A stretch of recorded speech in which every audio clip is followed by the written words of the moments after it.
델타 변이 바이러스가 전 세계를 휩쓸면서 코로나19 누적 확진자가 2억 명을 넘었습니다. 3차 추가 접종을 준비하는 나라들이 백신 확보에 나서면서 백신 격차도 점점 커지고 있습니다. 잠시 후에 뵙겠습니다.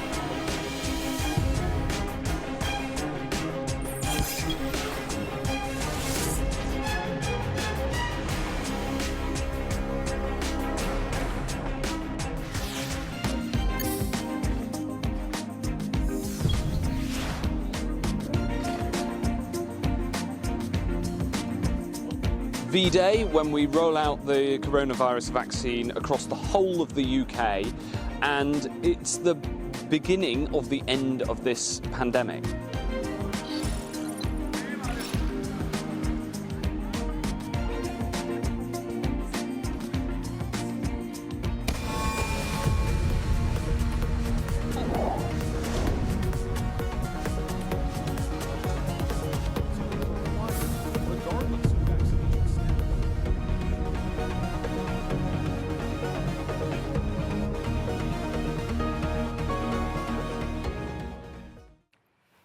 델타 변이가 주도하는 이번 유행을 꺾으려면 결국 백신이 꼭 필요합니다. 그래서 여러 나라들은 한 번 더 맞는 3차 접종을 위한 백신 쟁탈전을 이미 시작했습니다. 그러는 사이 제약회사들은 가격을 올렸고 상대적으로 백신 접종이 더 멀어지는 나라들도 있습니다. 김나한 기자입니다. 지난해 말 백신 접종이 시작됐습니다.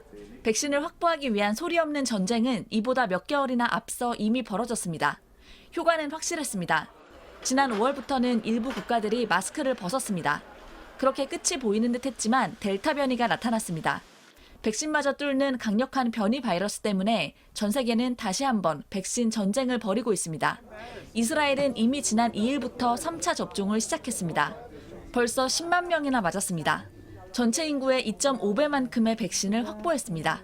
유럽연합도 인구의 3배가 넘는 백신을 사들여 3차 접종을 하겠다고 했습니다. 미국도 2억 회분을 더 사들였고 일본도 3차 접종을 예고했습니다. 우리 정부도 협상을 하고 있습니다. 말씀드리면 거의 마무리 단계라고 말씀을 드리겠습니다. 대략 5천만 명 정도를 생각하고 있습니다. 이 예산은 추경 예산에도 반영이 되어 있습니다. 또 부스터샷에 대한 사용이라든지 또 변이 바이러스 대응에 대해서도 충분히 고려한 물량이 되겠습니다. 백신 가격도 덩달아 올랐습니다. 유럽연합은 지난 5월 화이자 백신 18억 회분을 이전보다 25% 높은 가격으로 샀습니다. 미국도 2억 회분을 더 사면서 1회분당 약 4달러씩 더 줬습니다. 변이 바이러스에 대응할 방법이 사실상 백신뿐이고 효과가 입증된 제약사가 정해져 있으니 비싸도 살 수밖에 없는 겁니다. 세계 주요 국가들이 이렇게 백신을 선점하는 사이 접종 격차는 더 벌어지고 있습니다. 세계 인구 85%는 아직 백신 1차 접종도 못했습니다. JTBC 김나한입니다. 백신이 모자라는 것도 문제지만 백신을 맞았는데 감염되는 것도 문제입니다. 특히 백신을 먼저 맞았던 만 60세 이상 고령층의 경우 백신 효과가 약해졌을까 봐 걱정인데 실제로 요양병원과 요양시설에서 돌파 감염 사례가 잇따르고 있습니다. 박민규 기자입니다. 서울 강서구의 한 요양병원입니다. 이곳에서 모두 11명이 감염됐습니다. 이 가운데 7명은 2차 접종까지 끝냈습니다. 돌파 감염 사례입니다. 서울 관악구와 경기 안산 요양시설도 비슷합니다. 확진된 사람의 절반 이상이 백신을 모두 맞았습니다. 이런 시설에 있는 사람들은 지난 2월부터 제일 먼저 백신을 맞았습니다. 중증 환자와 사망을 예방하기 위해 요양병원 및 요양시설 입원자와 종사자를 대상으로 예방접종을 시행하며 효과는 있었습니다. 중증으로 상태가 나빠지거나 목숨을 잃는 경우가 크게 줄었습니다. 확산이 잡히는 듯했던 6월에는 면회도 서로 얼굴을 보며 할 수 있게 했습니다. 그런데 4차 유행 이후 상황이 달라졌습니다. 델타 변이가 퍼지면서 돌파 감염이 늘어난 겁니다. 접종을 모두 끝내고 4개월 이상 시간이 지나면서 바이러스에 대한 항체가 약해진 게 아니냐는 걱정도 있습니다. 이미 백신 접종이 마무리된 뒤에 요양병원이나 시설에 들어온 환자와 종사자도 있습니다. 아직 백신을 못 맞은 사각지대입니다. 지금까지 우리나라에서 돌파 감염으로 코로나19에 걸린 사람은 모두 1,132명입니다. 이 가운데 처음 숨진 사람도 나왔습니다. 화이자 2차 접종을 마친 80대 여성 환자입니다. 확진 판정을 받은 뒤 20일 만입니다. 요양병원과 요양시설에는 이미 몸이 아프거나 움직이기 힘든 환자들이 많아서 코로나19에 더 약할 수밖에 없습니다. 이전과 같은 최악의 집단 감염을 막기 위해서는 방역 수칙을 철저하게 지키는 건 물론 백신 추가 접종도 함께 검토해야 합니다. JTBC 박민규입니다. 만 60세 이상 고령층 가운데서 아직 백신을 안 맞은 사람들을 위한 사전 예약이 이틀 전부터 시작됐습니다.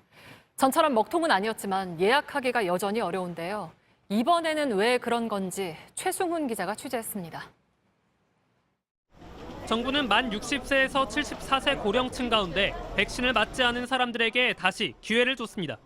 오늘 저녁 8시부터 누리집과 콜센터를 통해 사전 예약이 가능하며 거주지에 상관없이 방문 가능하신 전국 보건소를 통해 8월 5일부터 아스트라제네카 백신으로 접종을 하지만 예약은 순식간에 마감됐습니다. 한 보건소는 아침 8시부터 밤 9시까지 예약자가 꽉 찼습니다.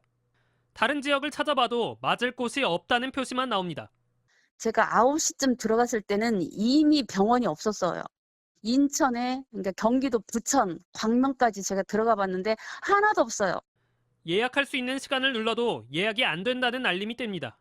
지난번에 내가 그 알레르기 반응이 있어갖고 그걸 저기를 못했어요. 신청을. 이번에도 하려고 했는데 또 병원이 0으로 계속 나와요. 그래서 너무 답답해서 내가. 예약하려는 사람은 많은데 접종할 수 있는 곳을 보건소로만 제한했기 때문입니다. 만약에 이게 안 될 경우에 다음 단계가 뭔지에 대한 안내가 전혀 없으니까 또 얼마나 기다려야 되는지, 뭐 어떤 방법으로 다시 시도할 수 있는지. 보건소와 질병관리청에 전화를 여러 번 걸었지만 소용없었습니다. 저희가 이제 해드리려고 들어가도 저희도 안 되거든요. 그러니까 안 와가지고 해드릴 수가 없고 지금은 저희가 되는 대로 더 연락드릴게요. 결국 질병관리청은 이틀이 지난 오늘에서야 동네 의원 등 위탁 의료기관에서도 예약할 수 있게 했습니다. 그런데 예약 시스템은 다음 순번 때문이라며 저녁 6시 반부터 다시 닫혀 접속자들은 불편을 겪고 있습니다. JTBC 최승훈입니다. 최재형 전 감사원장이 대선 출마를 선언했습니다. 감사원장에서 물러난 지 32일 만입니다. 국민의힘 다른 대선 주자들은 당 차원에서 준비한 봉사활동에 참석했는데 일부 주자들이 오지 않은 걸 놓고 미묘한 신경전이 벌어졌습니다. 김태형 기자입니다. 최재형 전 감사원장이 대선 출마를 공식화했습니다.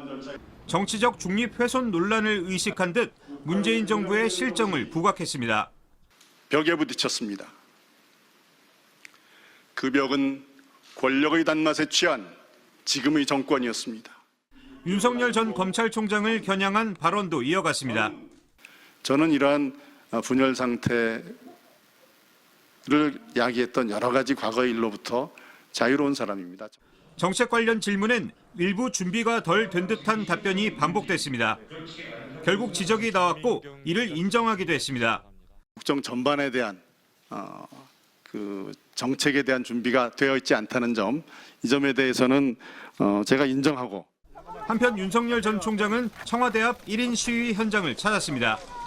드루킹 여론조작 사건에 대한 문재인 대통령의 사과를 촉구하는 주장에 힘을 실었습니다. 국정원 댓글 사건 때도 이게 뭐 그거보다 규모도 훨씬 큰데 그때 뭐 얼마나 난리를 치고 했습니까? 윤 전 총장은 또 최근 부정식품 등의 발언과 자세가 논란이 되자 이미지 전문가에게 컨설팅을 받았습니다. 이런 가운데 국민의힘 다른 대선 주자들은 이준석 대표와 서울 용산구 쪽방촌을 찾아 봉사활동을 했습니다.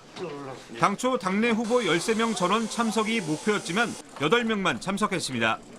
이준석 대표는 불편한 기색을 드러냈습니다. 봉사하는 자세를 임하겠다는 의지로 준비한 그런 첫 출발의 이벤트에서 그것보다 중요한 것이 무엇일지는. 휴가로 행사에 불참한 홍준표 의원은 각자의 이유가 있을 거라며 당내 갈등을 부추기지 말라고 했습니다. JTBC 김태영입니다. 민주당 이재명 경기지사가 기본주택을 발표한 데 이어서 오늘은 이낙연 전 대표가 서울공항 신도시 정책을 내놨습니다. 국민의힘 윤석열 전 총장도 규제 완화에 기반한 공약을 검토하고 있습니다. 이렇게 여야 대선 주자들이 집값을 잡겠다는 의지를 보이고는 있지만 실현 가능성에는 의문이 남습니다. 고승혁 기자입니다. 더불어민주당 대선 경선 토론회에서 후보들이 주택 정책으로 맞붙었습니다. 주택을 필요한 만큼 충분히 공급하되 초장기로 고품질의 역세권에 저렴하게 살 수 있는 공공임대. 기본주택은 이 지사의 핵심 공약입니다. 무주택자를 위한 기본주택을 100만 호 건설해 역세권 30평대 아파트를 월 60만 원대로 공급하겠다는 겁니다. 이낙연 전 대표는 서울공항 신도시 계획으로 맞섰습니다. 그것은 김포공항으로 옮겨도 된다고 생각하고요. 모두가 많은 주택의 공급을 약속하고 있습니다만 어디에 지을 것인지. 서울 강남과 가까운 서울공항 부지에 주택 3만 호를 짓고 인근에 4만 호를 추가해 신혼부부 등 무주택자에게 공급하겠다는 겁니다. 하지만 현실성이 떨어진다는 비판이 나옵니다. 이 지사의 기본주택은 건설 원가만 300조 원에 달할 것으로 추산됩니다. 담보 제공 등으로 막대한 재원을 마련할 수 있을지 의문이란 지적입니다. 이 전 대표의 서울공항 신도시는 김대중, 노무현, 이명박 정부 모두 검토했지만 무산된 바 있습니다. 야권에선 규제 완화와 세금 인하를 요구하는 목소리가 나왔습니다. 생필품 가지고 있다고 그래서 세금을 이렇게 과세를 한다고 그러면 이게 정상은 아니죠. 하지만 원론적인 발언인데다가 구체적인 집값 상승 대비책이 없어 실효성이 부족하다는 지적이 나옵니다. JTBC 고승혁입니다. 변호사와 소비자를 연결해주는 법률 플랫폼 로톡을 두고 법조계가 연일 시끄럽습니다. 오늘부터 대한변호사협회가 플랫폼 업체를 사용하는 회원 변호사들을 징계할 수 있게 되면서 논란이 한층 격렬해졌습니다.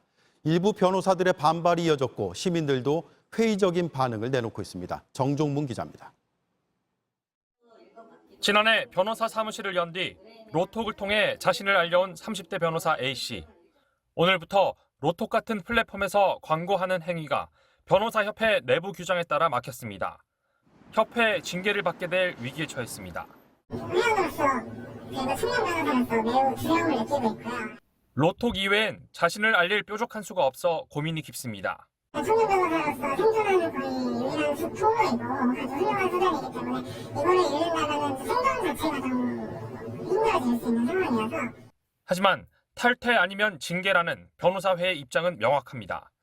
오늘까지 로톡에 가입된 2,900명 가까운 변호사들이 언제든 징계 선상에 오를 수 있는 대상입니다.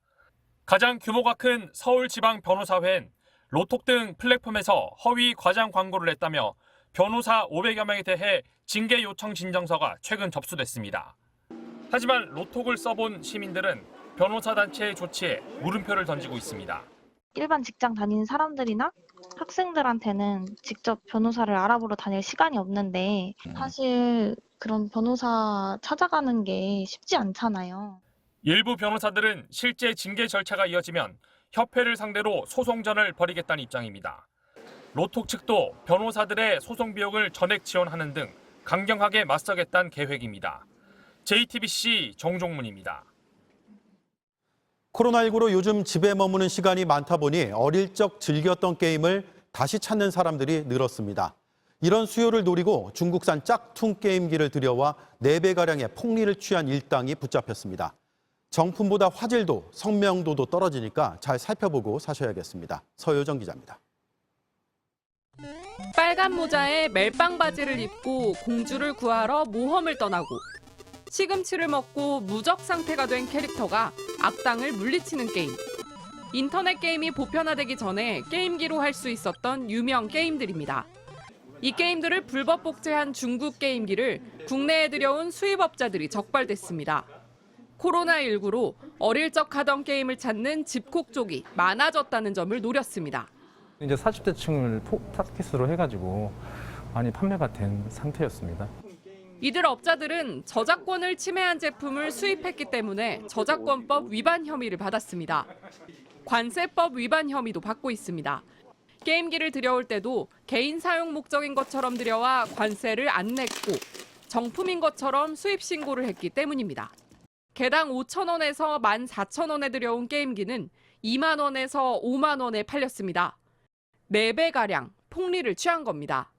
판매할 때 역시 사이트에 게임 이름을 다르게 올리는 방식으로 조사 당국의 감시를 피했습니다. 이 게임기들에는 많게는 2,000개까지 게임이 수록돼 있습니다. 서울세관에서는 이렇게 많은 게임이 수록된 게임기들은 불법 복제품일 가능성이 높다고 주의하라고 당부했습니다. 저작권 문제는 없으니까 구매를 해도 상관없다. 그렇게 판매 사이트에 명시할 정도로 실제 화질이나 그다음에 색상이나 이런 부분이 정품보다 훨씬 더 떨어지는 부분이 있습니다. 서울세관은 이번 수사를 통해 시가 149억 원 상당 게임기 4만여 개를 압수하고 업체들을 검찰에 송치했습니다. JTBC 서유정입니다. 맥도날드의 한 매장에서 햄버거 빵을 비롯해 유효기간이 지난 식재료를 쓴 것으로 드러나 파장이 커지고 있습니다. 맥도날드 측은 해당 매장의 아르바이트생 잘못이라며 선을 그었지만 국민권익위원회는 윗선의 지시가 있었는지 조사하기로 했습니다. 정원석 기자입니다. 맥도날드는 2년 전 자체적인 식재료 유효기간을 정해 신선도를 유지하겠다고 밝혔습니다. 햄버거병 파장이 커지자 내놓은 조치였습니다. 그런데 이번에 한 매장에서 유효기간이 지난 식재료를 쓴 것으로 드러났습니다. 유효기간이 지난 햄버거빵과 또띠아 등에 새 유효기간이 적힌 스티커를 붙이는 이른바 스티커 가리를 한 겁니다. 이는 한 공익신고자가 국민권익위원회에 신고하면서 알려졌습니다. 이러자 맥도날드는 기자들에게 공식 입장문을 보내 해당 매장에서만 벌어진 불미스러운 일이라고 해명했습니다. 그러면서 스티커 가리를 한 아르바이트생과 매장의 이전 책임자를 징계하기로 했다고 밝혔습니다. 하지만 꼬리 자르기가 아니냐는 의혹의 시선도 있습니다. 정해진 월급을 받는 직원이나 아르바이트생이 유효기간이 지난 식재료를 굳이 스티커까지 바꿔가며 재활용할 이유가 있냐는 겁니다. 윗선의 지시 없이 해당 매장의 판단으로 그렇게 한 게 맞는지 조사해야 한다는 지적이 나오는 이유입니다. 일단은 1차 저희 내부에서 조사가 일단 중요하고 조사 결과에 따라서 이첩기관이 결정되고 그러면 이제 본격적인 조사가 이루어져서 저희들한테 통보해주면 이제 결과가 나오는. 권익위는 조사가 끝나면 일단 결과를 감독기관인 식품의약품안전처로 보내기로 했습니다. 다만 사안이 심각하다고 판단하면 경찰에 수사 의뢰를 할 수도 있다는 입장입니다. JTBC 정원석입니다. 상어 한 마리가 죽은 채 누워 있습니다. 길이 2.5m, 둘레 90cm의 악상어입니다. 오늘 새벽 강원 강릉시 주문진 앞바다에서 어선 그물에 걸렸습니다. 악상어는 주로 연어를 잡아먹는데 사람을 공격한다는 보고는 아직 없습니다. 하지만 지난 6월 속초 앞바다에선 사람을 공격하는 청상아리가 잡히기도 했습니다. 해경은 상어가 주로 활동하는 이른 새벽이나 밤에는 해수욕을 피하고 안전수칙을 지켜야 한다고 강조했습니다. 코로나19는 자영업의 지도도 바꾸고 있습니다. 스크린 골프장과 인테리어 업체, 공부방이 크게 늘었습니다. 반면 호프집과 노래방은 1년 새 수천 곳이 문을 닫았습니다. 이지은 기자가 보도합니다. 서울의 한 스크린 골프장입니다. 방은 모두 7개. 평일 낮인데도 빈 방이 없습니다. 예전에 달리 연령층이 좀 많이 낮아졌거든요. 지금 20대에도 되게 많이 치고 있어요. 이제 회의를 못 나가잖아요. 그래서 더 많이 지금은 이제 코로나 때문에 더 그런지 낮에가 더 붐비는 것 같아요. 요즘 이제 좀 생기고 있어요. 국세청이 100대 생활 업종을 조사한 결과 5월 말 기준으로 스크린 골프장과 실내 골프 연습장은 1년 새 13% 늘었습니다. 인테리어 업체도 급증했습니다. 재택근무를 비롯해 집에 머무는 시간이 늘면서 집 꾸미기와 리모델링을 하려는 이들이 많아졌기 때문입니다. 이뿐 아닙니다. 커피 음료점과 교습소 공부방도 마찬가지로 전년에 비해 크게 늘었습니다. 코로나19로 일자리를 못 구하거나 잃은 이들이 소자본으로 코로나 특수를 누릴 수 있는 업종에 대거 뛰어든 영향이 크다는 시각도 있습니다.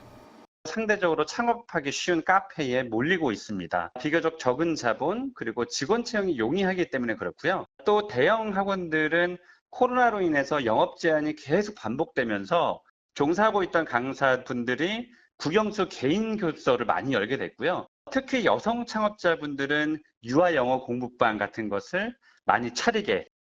이 때문에 이들 업종에서 자영업자 간 출혈 경쟁이 생길 수 있다는 우려도 나옵니다. 이번 조사에선 코로나19의 타격을 받은 업종이 무엇인지도 드러났습니다. 거리 두기와 영업 제한 조치 등으로 손님이 줄어든 호프집과 노래방 그리고 PC방은 1년 새 수천 곳이 문을 닫았습니다. JTBC 이지은입니다. 거리 두기가 최고 단계로 올라간 지 4주째입니다. 회식도 사라지고 밤늦게까지 술 마시는 일도 줄었습니다. 자연스레 대리운전 기사들의 수입이 줄면서 생계를 위협받고 있습니다. 그런데 이번 정부 지원 대상에서 대리기사가 빠져 있습니다. 대리기사들이 거리로 나왔습니다. 지원책을 마련해달라고 호소했습니다. 어환희 기자가 취재했습니다. 평소 같으면 하루 서너 번의 대리운전을 했지만 요즘은 허탕치는 날이 대부분입니다. 한 건 했잖아요. 총 수입 16,000원 했어요. 저녁에 5시, 6시에 나와가지고. 이 대리기사가 지난달 번 돈은 160만 원 남짓. 보험료 등 각종 비용을 빼면 100만 원 정도가 남습니다. 이 돈으로 네 식구가 한 달을 살아야 합니다. 거리두기 4단계가 계속된다면 이번 달 수입은 여기서 반토막이 날 것으로 보입니다. 코로나 1, 2단계 때 하루 총 콜수가 1000여 콜이 떴다면 지금은 150콜, 100콜 정도 뜬다는 거죠. 6시 이후에는 거의 손님들이 들어오질 않으니까 콜도 나올 수가 없죠. 국회 2차 추경을 통해 택시나 버스 기사는 민생지원자금 등의 명목으로 별도 지원을 받게 됐습니다. 그런데 특수고용직에 속하는 대리기사는 이번 지원 대상에서 빠졌습니다. 보편 지원으로 이제 국민재난금을 하자고 그 정부안이 만들어졌기 때문에 국회에서 사실 증액된 사업이거든요.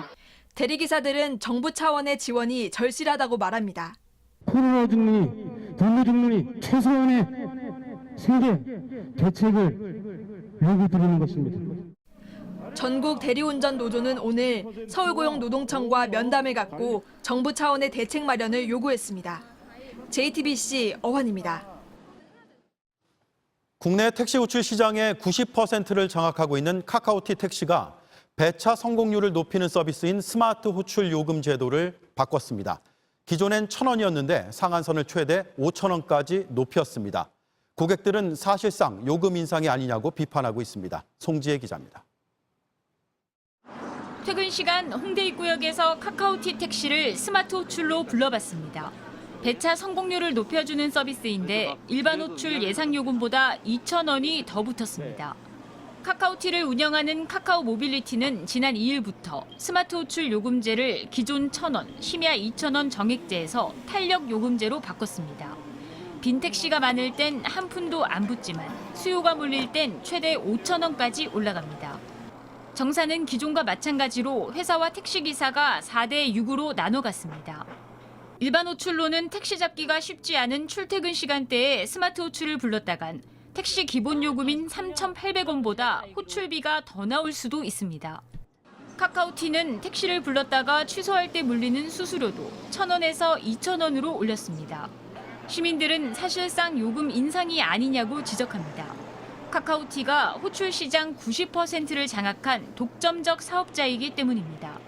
아침에 학교를 갈 때 버스를 놓칠 것 같아가지고 스마트 호출을 이용해서 택시를 많이 타고 있거든요. 수수료가 오른다는 말에 들어 택시비가 더 나오고 수수료가 더 많이 나오지 않을까 걱정하는. 이에 대해 카카오 모빌리티 측은 5,000원은 택시 부르는 사람이 많을 때 예외적으로 나올 수 있고 반대로 부르는 사람이 적으면 호출비가 0원으로 기존보다 낮아질 수도 있다고 밝혔습니다. 카카오 모빌리티는 택시기사의 동기부여가 커지는 만큼 고객이 택시를 잡기 쉬워질 걸로 기대한다고도 했습니다. 하지만 수요가 몰릴 때 스마트 호출을 주로 쓰는 걸 감안하면 지금보다 호출비를 적게 내는 경우는 별로 없을 거라고 시민들은 반박합니다. 기사들 사이에서도 비판이 나옵니다. 5,000원이라는 거는 터무니없는 그런 얘기죠. 어느 정도까지 수입 자체가 향상될지 모르겠지만 그만큼 또 수요가 줄어든다는 것도 생각을 해봐야죠. JTBC 송지혜입니다. 옷이나 가전제품처럼 온라인으로 살 수 있는 국산 자동차가 나옵니다. 이른바 광주형 일자리로 만드는 차입니다. 회사 측은 유통비용이 빠지면서 차값이 내려갈 수 있다는 입장입니다. 반면 노조는 영업사원이 받을 타격을 우려하며 반발하고 있습니다. 김영민 기자입니다. 올 4월 광주 빅그린 산업단지에서 가동을 시작한 광주 글로벌 모터스. 기존 완성차 생산직의 절반 수준인 5천만 원대 일자리를 지역 청년에게 제공하는 광주형 일자리의 첫 사례입니다. 현대차는 이곳에 위탁 생산을 맡긴 1리터급 경영 SUV를 올 하반기부터 100% 온라인 판매하기로 했습니다. 국내에서 처음 있는 일입니다. 모바일에 개설한 홈페이지에 소비자가 바로 자동차 주문을 하는 방식입니다. 사실 자동차 온라인 판매는 미국, 유럽 같은 선진국에서 먼저 받아들였습니다. 미국 테슬라는 온라인으로만 전기차 판매를 하는데 견적 상담부터 대금 결제까지 인터넷으로 가능해 MZ세대의 호응을 얻었습니다. 독일 메르세데스 벤츠, BMW도 최근 온라인 판매 비중을 급격히 늘리고 있습니다. 오프라인 유통 비용을 줄여 원가를 절감할 수 있기 때문입니다. 국내에서도 시민 반응은 대체로 호의적입니다. 코로나 시대에 걸맞게 비대면으로 그렇게 자동차를 인터넷으로 주문을 하거나 구매를 할 수 있다면은 더 심리적으로도 더 안전하고 더 좋을 것 같습니다. 온라인으로 사가지고 가격이 좀 저렴해지고 그러면은 충분히 살 의향이 있죠. 하지만 현대차 노조는 이번 결정에 강하게 반대하고 있습니다. 온라인 판매를 하면 영업사원들이 타격을 받는다는 겁니다. 현대차는 이날 JTBC에 노조와 충분한 협의를 거쳐 인터넷 판매를 시작하겠다는 입장을 전해왔습니다. JTBC 김영민입니다. 문재인 대통령이 오는 10월 이탈리아 로마에서 열리는 G20 정상회의를 계기로 프란치스코 교황을 만나서 교황의 북한 방문 계획을 논의할 것으로 파악됐습니다. 신진 기자가 취재했습니다. 문재인 대통령과 바이든 미국 대통령이 각각 G20 정상회의 전후로 프란치스코 교황을 접견하는 일정을 정한 것으로 파악됐습니다. 정통한 외교 소식통은 문 대통령이 교황을 만나 교황 방북에 대해 구체적으로 논의할 것이라며 교황이 한반도 평화에 관심이 많은 만큼 바이든 대통령과도 방북 이슈를 논의할 가능성이 높다고 말했습니다. 교황청은 북한이 초청장을 보내면 응하겠다는 입장인 것으로 전해졌습니다.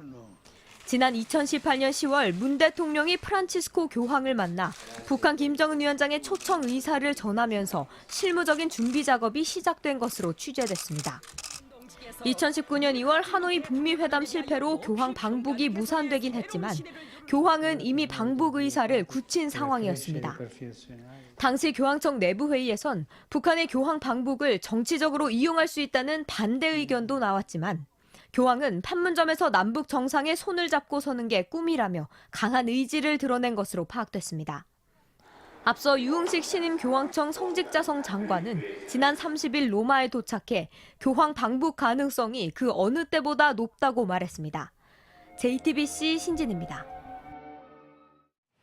델타 변이가 퍼지면서 더 다급해진 미국은 당근과 채찍을 한꺼번에 꺼내들었습니다. 백신을 맞으면 현금을 주겠다던 뉴욕은 앞으로는 백신을 안 맞으면 식당이나 실내시설을 이용할 수 없도록 접종을 의무화했습니다.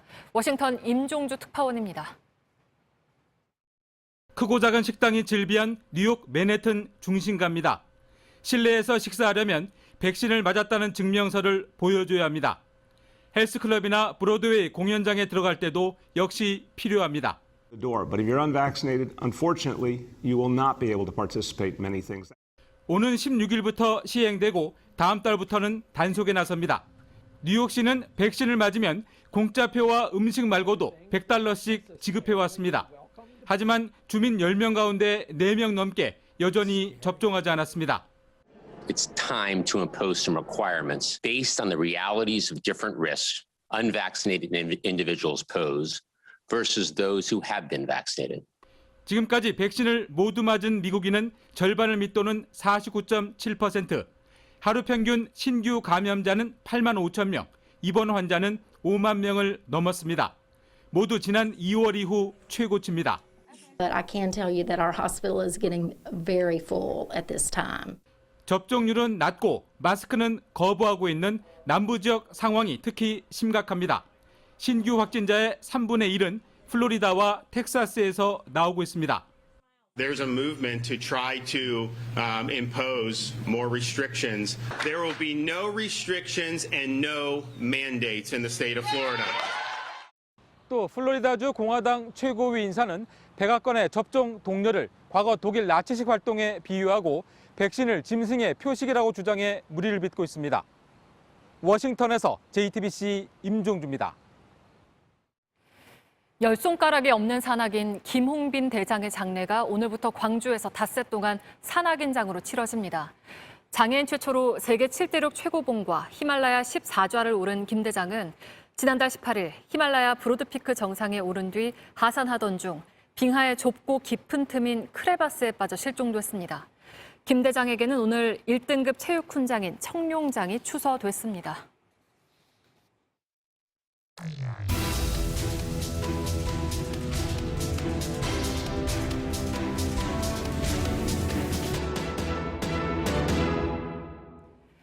번호판 없이 달리는 오토바이들 때문에 불안하다는 제보가 들어왔습니다. 사고라도 내면 차만 버리고 운전자는 도망가고 잡기도 어렵다는 겁니다. 운전자가 대부분 외국인이라는데 무슨 상황인 건지 밀착 카메라 이혜원 기자가 취재했습니다.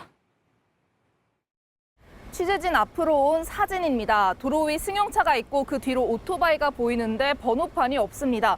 제보자는 하루에도 수십 번씩 이런 광경을 봐서 불안하다는데 그 현장으로 가보겠습니다. 매일이죠, 매일. 출근할 때만 퇴근할 때만 한 두세 번씩은 위험한 상황이 생겨요. 해당 위치로 가보니 전남의 한 국가산업단지 인근입니다. 동네에선 이미 다들 아는 얘기라고 말합니다. 책임이 많지. 그래도 차에 걸리니까 도망가요. 손도 많이 몇번 살짝 굴리고 도망가 버리면 못 잡아요. 이른 아침 도로에 한번 나와봤습니다. 지금 시간이 오전 7시 반 정도인데요. 지금 저희 취재 차량 앞에도 오토바이 한 대가 보입니다. 한 대에 2명이 타고 있고요. 번호판은 역시 없습니다. 번호판을 달지 않은 채 화물차 옆으로도 좁은 농로도 빗길도 달립니다. 헬멧을 안 쓴 사람도 여기저기서 보이고 도로 위에서 서로 대화를 나누기도 합니다. 누가 타는 건지 물어봤습니다. 다 외국인 불러잖아. 이 동네 다 그래. 겉에 서 있는 오토바이는 다 무동네. 90% 이상이라고 보시면 안 돼요. 단지에선 어디에서든 오토바이가 줄 세워져 있고 무등록, 무면허 운전을 단속한다는 현수막이 붙었습니다. 이런 현수막은 도로 곳곳에서 볼 수 있습니다. 보시다시피 한국어뿐만 아니라 여러 가지 언어로 쓰여 있습니다. 그런데 산업단지에서 일한다는 한 남성이 다가와 이렇게 말합니다. 외국인이 오토바이 아침에 오면요. 수천대가 가는데 다 난방 없어요. 근데 그런 거 취재하면 안 돼요. 취재해보면 문 닫아야 돼, 문 닫아. 오토바이들이 반이 넘어버려요. 산업단지에서 일하는 외국인 중 상당수가 불법 체류자라 다들 알지만 그냥 둔다는 겁니다. 관광지가 누가 딱 안 나가면 대부분이잖아요. 시간 한 5천 원 더 준다 그러면 외국인들은 무조건 온 거야. 돈을 벌러 받겠어요. 퇴근하던 외국인을 직접 만나봤습니다. 넘버판이 이거 어떻게 만들어요? 방법을 모른다며 오히려 취재진에게 되묻습니다. 기차 없으니까 안 물어봐요. 어떻게 누구한테 물어봐요? 우리 몰라요. 이들은 회사 기숙사나 근처 원룸에 주로 거주합니다. 원룸이 밀집해 있는 곳으로 와봤습니다. 제가 있는 이곳은 한 원룸 건물의 주차장인데요. 이쪽을 보시면 오토바이가 상당히 많이 주차가 되어 있습니다. 그런데 번호판이 있는 건 단 한 대도 없습니다. 운전하고 계신 오토바이가 이게 그 번호가 없어가지고 네, 알겠습니다. 몰라요. 넘버가 없어가지고 알아요. 알아요. 지금 인색사 왔다 갔다. 합법적으로 체류하는 외국인이더라도 보험료나 면허 시험에 어려움을 느껴서 결국 불법으로 탄다는 지적도 있습니다. 등록을 하고 싶어 하는데 설명을 해주면 진짜 말도 대부분 안 통하기도 하고 책임보험료가 기본적으로 뭐 50만 원이 넘고 면허 시험 같은 경우는 여기 지방에서 하려면 나주까지 가야 돼요. 경찰은 외국인들이 면허 시험을 볼 수 있게 지원하고 불법 체류자의 경우 적발 시 출입국 관리소로 인계한다고 했습니다. 올해 확인된 불법 체류자는 지금까지 21명입니다. 우리 경찰서에서 합동으로 올 1회 단속 중이며 순찰 근무 중에도 바로 단속을 하고 있습니다. 올 4월부터 총 2회에 걸쳐서 외국인 근로자 14명에게 면허를 취득하게 지원했습니다. 마을 주민은 철저하게 관리해달라고 말합니다. 지역민들이 사고 당하든 간에 거기에 대해서는 책임을 누가 지어주는 거예요. 그 사람들은 그냥 도망갑니다. 빌리빌리에. 그러고 이제 신호가 떨어졌어도 차가 안 오면 그냥 지그들 그냥 지나갈 경우도 있고요. 적극적으로 단속을 해줘야만이. 늘 그래왔다는 방심 속에 도로엔 어느새 조금씩 질서가 사라졌습니다. 익숙하다는 이유로 지켜만 본다면 규칙과 안전마저 흔들릴 겁니다. 밀착 카메라 이원입니다.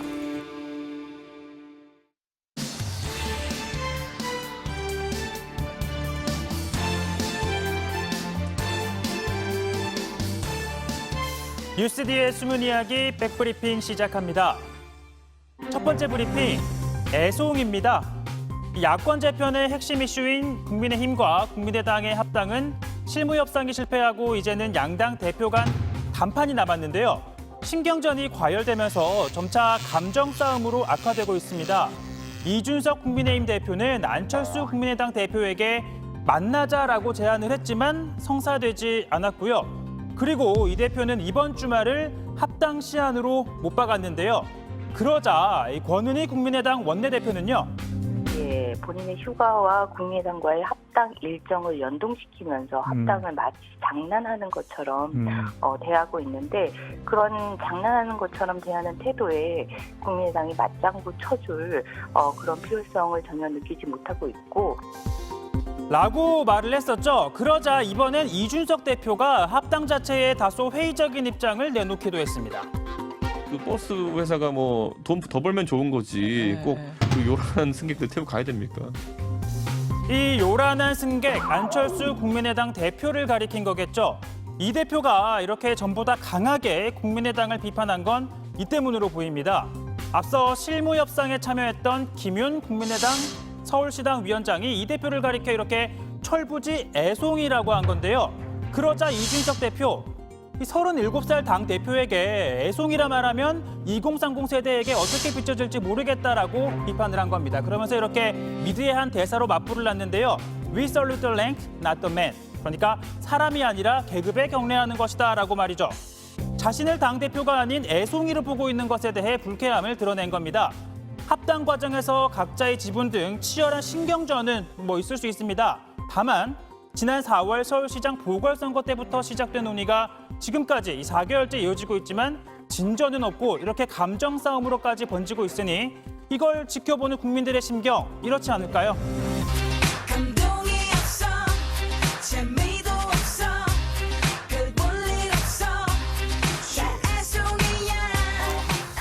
다만 어찌됐든 이준석, 안철수 양당 대표 간 이 마지막 단판의 여지는 남아있을 테니까요.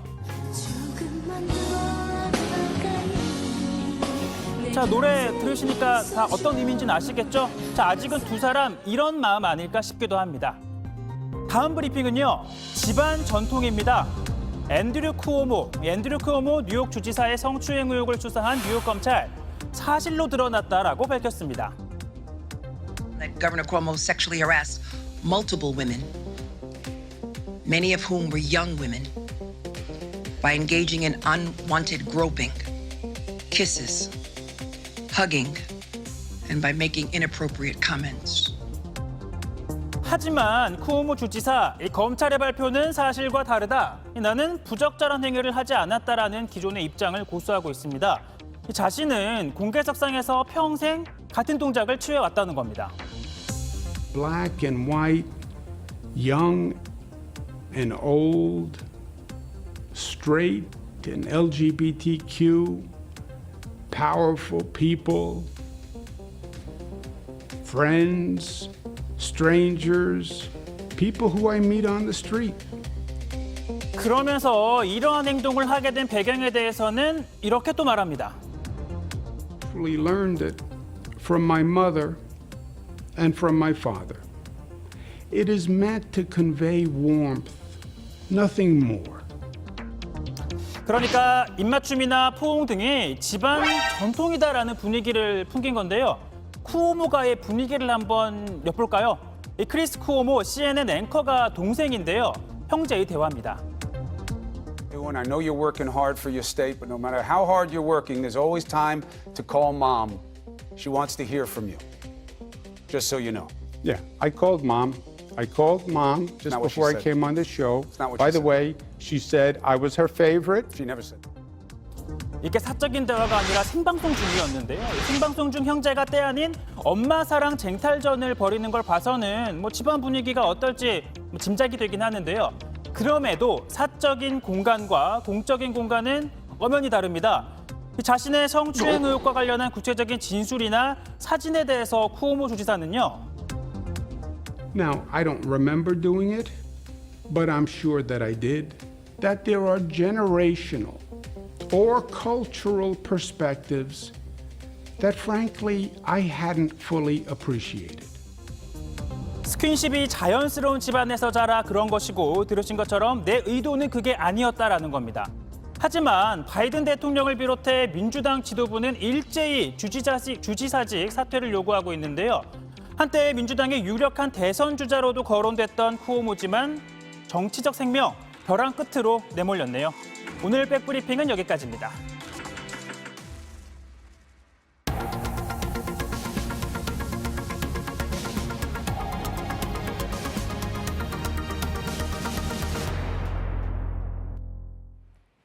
중국에서 전화 금융 사기, 보이스피싱 범죄를 저지르다가 코로나19가 심각해지면서 국내로 들어온 일당이 경찰에 붙잡혔습니다. 해외에서 인터넷 전화를 걸면 070으로 번호가 뜨는데 이걸 010으로 바꿔주는 기계를 숨겨놨다가 덜미가 잡혔습니다. 일당 32명이 32억 원을 가로챈 혐의를 받고 있습니다. 박병현 기자입니다. 충북 청주의 한 주택 앞입니다. 경찰들이 전파 탐지기를 이용해 전파 신호를 잡습니다. 불법 유심칩이 설치된 중계기에서 나오는 전파를 찾는 겁니다. 경찰이 들이닥친 방 안엔 불법 중계기가 널브러져 있습니다. 해외에서 건 전화번호의 앞자리를 070에서 010으로 바꿔주는 기계입니다. 금융기관이나 수사기관을 사칭해 믿게 하려면 010 번호가 필요하기 때문입니다. 경찰은 A씨 등 보이스피싱 일당 32명을 입건하고 이들 가운데 10명을 구속했습니다. 이들은 2019년 11월부터 중국 칭다오에 머물며 보이스피싱을 벌였습니다. 모두 32억 원을 가로챈 혐의를 받고 있습니다. 그러다 지난해 6월 코로나19 확산이 심각해지자 국내로 들어와 숨어있다가 경찰 추적에 붙잡힌 겁니다. 코로나19로 하늘길이 막혀 장비 반입 등이 어려워지자 범행을 멈추고 잠시 입국을 했다는 게 경찰 조사 결과입니다. 경찰 관계자는 수사기관이라면 현금을 요구하는 일은 절대 없다며 즉시 신고부터 해달라고 당부했습니다. JTBC 박병현입니다. 최순영 전 신동아그룹 회장은 20년째 39억 원에 가까운 세금을 안 내고 있습니다. 서울시는 지난 3월 최 전 회장 집에서 현금과 미술품 등을 압류하기도 했습니다. 그런데 최 전 회장의 부인과 두 자녀들이 압류된 금품이 최 전 회장이 아니라 자신들 거라면서 최 전 회장을 상대로 소송을 낸 사실이 뒤늦게 확인됐습니다. 이럴 경우 최 전 회장이 아무 대응을 하지 않으면 가족들 걸로 인정이 돼서 서울시가 압류품을 돌려줘야 합니다. 서울시는 이들이 일부러 소송을 낸 걸로 보고 돌려줄 수 없다면서 직접 소송에 뛰어들기로 했습니다. 박지영 기자입니다. 고가의 미술품으로 보이는 그림에 노란 딱지가 붙습니다. 피아노와 금고, TV와 병풍, 가방에도 붙었습니다. 지난 3월 서울시는 최순영 전 신동아그룹 회장의 집을 수색했습니다. 최 전 회장이 세금 38억 9천만 원을 내지 않았기 때문입니다. 회장님의 명예를 지키기 위해서는 세금 좀 납부해주시면. 제가 무슨 돈으로 가지고 땄잖아. 서울시는 여기서 달러와 현금 2,680여만 원, 그리고 고가의 미술품 등 20점을 압류했습니다. 그런데 압류된 금품을 둘러싼 소송전이 시작됐습니다. 최 씨의 가족들이 지난 4월 법원에 압류품들이 가족의 재산인 걸 확인해달라며 소송을 낸 것으로 확인된 겁니다. 소송의 상대방은 최 전 회장. 문제는 최 전 회장이 소송에 대응하지 않으면 가족들의 소유권이 인정되고 판결이 그대로 확정되면 서울시는 압류품을 돌려줘야 합니다. 서울시는 세금을 내지 않으려는 꼼수로 의심하고 있습니다. 그래서 소송에 직접 뛰어들기로 했습니다. 최 전 회장 대신 최 전 회장의 소유권을 주장하겠다는 겁니다. 전 회장이 그 소송에 적극적으로 응소를 안 하게 되면은 배우자 소유에 배우자가 승소하는 판결이 있게 되기 때문에 적극적으로 보도 참가 신청을 하게 됐습니다. 최 전 회장의 가족 측은 입장을 묻는 질문에 소송이 진행 중이라 드릴 말씀이 없다고만 답했습니다. JTBC 박지영입니다. 우리 여자 배구 대표팀이 이번 올림픽에서 쓰고 있는 감동의 드라마. 그 안에 시선을 사로잡는 씬스틸러를 소개합니다. 별별 올림픽 이수진 기자입니다. 네, 경기에선 볼 수 없는 재밌는 이야기, 별난 올림픽 소식 전해드립니다. 한국 배구 최초의 외국인 감독 라바린이 처음에는 카리스마 감독으로 소개됐는데요. 배구 한일전에선 우리 선수들과 함께 방방 뛰고 오늘도 작전 타임 때마다 선수들을 독려하고 또 김연경 선수를 안아주며 분위기를 끌어올렸습니다. 경기장 밖의 모습은 어떨까요? 감독과 선수가 서로를 귀여워해주는 낯선 모습도 펼쳐지고요. 선수들은 라바리니 감독이 땅콩 때문에 비행기를 놓친 사연을 폭로하기도 했습니다. 사진 잘 못 찍는다고 김연경 선수에게 혼나기도 하는 라바리니 감독. 귀여운 카리스마로 남은 경기도 잘 이끌어주길 바랍니다. 우리 선수들에 대한 세계인의 관심도 뜨거운데요. 미국 시장조사 기관에서 이번 한 주 동안 소셜미디어에서 많이 언급된 선수들을 정리했습니다. 올림픽 중압감에 경기 기권을 선택했던 체조 여왕 바일스가 2위고요. 6위는 금메달 3관왕 안산 선수가 차지했습니다. 10위에는 김연경 선수가 올랐는데요. 우리 선수들에게 우리 네티즌들만 관심 있는 건 아니었나 봅니다. 10년 전 약속이 드디어 실현됐습니다. 아빠 목에 꼭 메달을 걸어드리겠다 약속했던 초등학교 2학년 체조 꿈나무 여서정. 어제 귀국해서 이렇게 아버지 목에 올림픽 동메달을 걸어드렸다 합니다. 여홍철 교수 입가엔 아빠 미소가 가득했는데요. 처음에 딱 목에 거는데 내가 내 메달보다 더 무겁다라는 느낌이고 아빠 거보다 더 무겁다라고 이렇게 이야기하면서 찍었는데 가슴 차오르는 그런 좀 감동이 이렇게 왔어요. 여 교수는 자신이 아버지에게 받았듯 여서정 선수가 딴 메달을 액자로 만들어 선물하겠다고 약속했습니다. 코로나19 때문에 외부와 차단된 선수촌 안의 모습들이 그 어느 때보다 생생하고 세세하게 세상에 알려지고 있습니다. 이른바 MZ세대 2030 선수들이 자신의 소셜미디어로 도쿄올림픽의 뒷이야기들을 거침없이 중계하고 있습니다. 김지아 기자입니다. Fried chicken in some sort of sauce. 유튜버처럼 음식 리뷰를 하는 이 사람, 도쿄올림픽에 출전한 미국 배구 국가대표 선수 에릭 쇼즈입니다. 방역 수칙이 어떻게 지켜지고 있는지 올린 선수도 있습니다. We wipe down everything that we're going to touch, the screen, the sides, the chair, everything. 18살 미국 체조 금메달리스트인 순이사리는 SNS를 많이 하느라 동메달을 받았다며 틱톡만큼은 끊을 수 없다고 했습니다. 짧은 영상 클립을 공유하는 중국 소셜미디어 틱톡이 젊은 선수들 사이에서 올림픽 비하인드를 중계하는 플랫폼이 되고 있는 겁니다. 골판지 침대에 올라가 튼튼한지 확인해 보기도 합니다. Fans here at the Olympics will be spending the most time on the cardboard beds. Now, Cass's bed has already fallen apart a fair bit. Mine's going strong. 인스타그램에선 심각한 문제 제기도 엿볼 수 있습니다. 코로나19 확진 판정을 받은 선수들은 격리시설과 음식이 불만족스럽다고 알렸습니다. Hopefully make sure that nobody else from Team USA is in this same situation in the future. 소셜미디어를 익숙하게 즐기는 MZ세대들은 경기장 밖에서도 유감없 씻기를 발휘하고 있습니다. JTBC 김지아입니다. 네, 내일도 덥겠고 곳곳에 소나기가 올 거란 예보입니다. 낮 최고 기온은 전국이 35도 안팎으로 오늘과 비슷하거나 조금 높겠습니다. 소나기는 오후부터 저녁 사이에 오겠고 예상 강수량은 5에서 60mm입니다. 오늘 뉴스룸은 여기까지입니다. 저희는 내일 다시 새롭게 뜨겠습니다. 고맙습니다.